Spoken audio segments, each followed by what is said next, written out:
നമസ്കാരം. മനുഷ്യ വികസനത്തിന്റെയും നഗരവൽക്കരണത്തിന്റെയും ഭാഗമായി പ്രകൃതിയെ ചൂഷണം ചെയ്ത കാഴ്ചയും അതിന്റെ ഫലമായി അനുഭവിച്ച ദുരന്ത മുഖങ്ങളുമൊക്കെ വയനാട്ടിൽ ദൃശ്യങ്ങളിലൂടെ നമ്മൾ കണ്ടിരുന്നു. ഇത് കൊല്ലം വട്ടക്കുഴിക്കൽ എന്ന പ്രദേശത്ത് അനധികൃതമായി നടക്കുന്ന മണ്ണ് ചൂഷണത്തിന്റെ നേർസാക്ഷ്യങ്ങളാണ് സമുദ്രാവിഷൻ പകർത്തിയത്. കൊല്ലം കല്ലുവാതുക്കൽ അടുതല ഭാഗത്ത് NHAയുടെ വികസനവുമായി ബന്ധപ്പെട്ട് കുന്നുകൾ നിരപ്പാക്കുന്നുണ്ട്. വികസനം തുടങ്ങുന്നതിന് മുമ്പേ ആ പ്രദേശങ്ങൾ അപകട ഭീഷണിയിലാണ്. ദേശീയപാത നിർമ്മാണ കരാറെടുത്ത പല മേഖലകളിലും വികസനത്തോടൊപ്പം മണ്ണെടുക്കാൻ നൽകിയ അനുമതി പല മേഖലകളെയും ഭീതിയിലാഴ്ത്തുകയാണ്. മൈനിങ് ആൻഡ് ജിയോളജി വകുപ്പ് കൊടുക്കുന്ന നിർദ്ദേശങ്ങളും ചട്ടങ്ങളും പാലിക്കാതെയാണ് ജനവാസ മേഖലകളും ഒപ്പം തന്നെ പാലങ്ങളുള്ള മേഖലകളെല്ലാം തന്നെ ഖനനം നടത്തുന്നത്. ഇത്തരം മുൻധാരണയില്ലാത്ത പ്രവൃത്തികൾ വയനാട് ദുരന്തഭൂമിയായതുപോലെ നമ്മുടെ നാട്ടിലും സമാന സാഹചര്യം സൃഷ്ടിക്കുകയാണ്.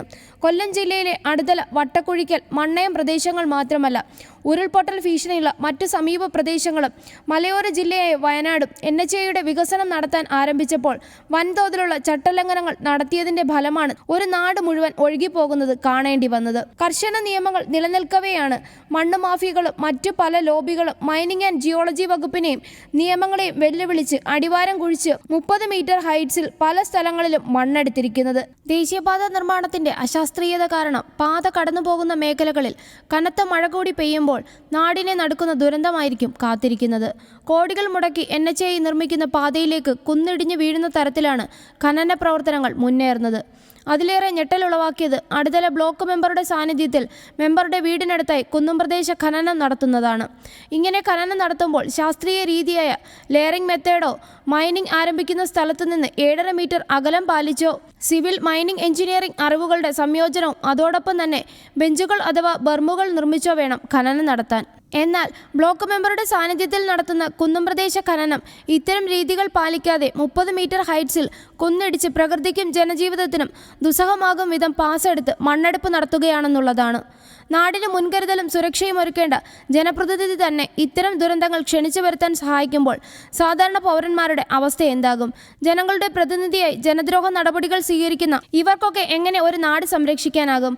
മാത്രമല്ല, ജനജീവിതം ദുസ്സഹമാക്കുന്ന തരത്തിലുള്ള പ്രവർത്തനങ്ങൾ അറിഞ്ഞ് വാർത്ത ചെയ്യാനെത്തിയ മാധ്യമപ്രവർത്തകരെ ബ്ലോക്ക് മെമ്പർ അസഭ്യം പറയുകയും ജോലിയെ തടസ്സപ്പെടുത്തുകയും ഉപദ്രവിക്കാൻ ശ്രമിക്കുകയും ചെയ്തു.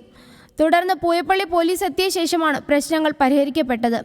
ഇത്തരം ഖനനത്തിന് പാസ് കൊടുക്കുന്ന മൈനിങ് ആൻഡ് ജിയോളജി വകുപ്പ് മേധാവികൾ എന്തുകൊണ്ടാണ് ഖനനാനുമതി നൽകിയ ശേഷം സ്ഥലം സന്ദർശിച്ച് കൃത്യമായ നിർദ്ദേശങ്ങൾ നൽകാതെയും ഖനനത്തിൻ്റെ കൃത്യമായ വിലയിരുത്തൽ നടത്താതെയും മുന്നോട്ട് പോകുന്നത്? ഇത്തരത്തിലുള്ള അശ്രദ്ധ ഈ നാട് വേറൊരു ശിരൂരും വയനാടുമായി മാറുമെന്നതിൽ ആശങ്കയില്ല. അനധികൃത ഖനനം തുടർന്നാൽ ജനജീവിതം അപകടത്തിലാകും. നിർമ്മാണ പ്രവർത്തനത്തിനെന്ന വ്യാജേനയാണ് കുന്നിടിച്ച് സ്ഥലം നിരപ്പാക്കി മണ്ണെടുത്തു മാറ്റുന്നത്. ബന്ധപ്പെട്ട അധികാരികളുടെ മേൽനോട്ടത്തിൽ സ്ഥല സന്ദർശനവും കൃത്യമായ മാർഗനിർദ്ദേശവുമെല്ലാം ഉണ്ടായിരുന്നെങ്കിൽ ഇത്തരത്തിലുള്ള അപകട മേഖലകൾ സൃഷ്ടിക്കപ്പെടില്ല.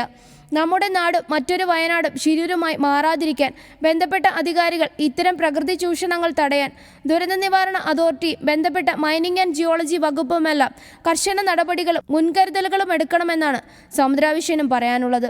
ഈ വിഷയത്തിൽ ജനങ്ങൾക്കും പ്രതികരിക്കാം. നിങ്ങളുടെ അഭിപ്രായം കമന്റുകളായി രേഖപ്പെടുത്താം. ഇത്തരത്തിൽ പ്രകൃതിയുടെ നിലനിൽപ്പിനെയും മനുഷ്യന്റെ ആവാസ വ്യവസ്ഥയെയും ബാധിക്കുന്ന തരത്തിലുള്ള ഖനനങ്ങളും പ്രകൃതിയെ ചൂഷണം ചെയ്യലുമെല്ലാം അവസാനിപ്പിക്കണമെന്നാണ് സമുദ്രാവിഷനും പറയാനുള്ളത്.